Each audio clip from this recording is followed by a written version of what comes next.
Hi, I'm Emily Wenzel with Body and Mind Enrichment. I'm a food extraordinaire, and today we're gonna make a recipe that includes a broccoli salad with cashews.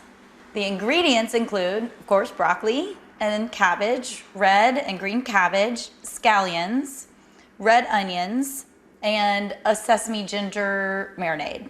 So let's start with the broccoli.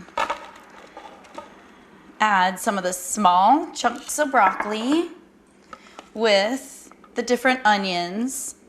So the white onion, the red onion, and even a little scallion, although I like to add scallions also to the dressing or the marinade. This is the cabbage, adding some nice color to it.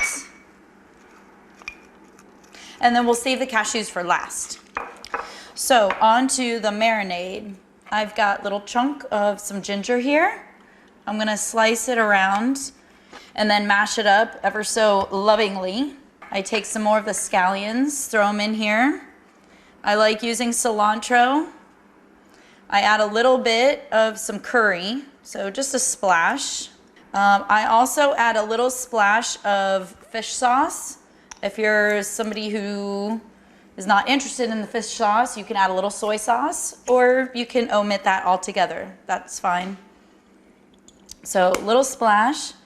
The oil that I use is a toasted sesame oil. You can use a regular sesame oil. I just enjoy the flavor of the toasted sesame oil.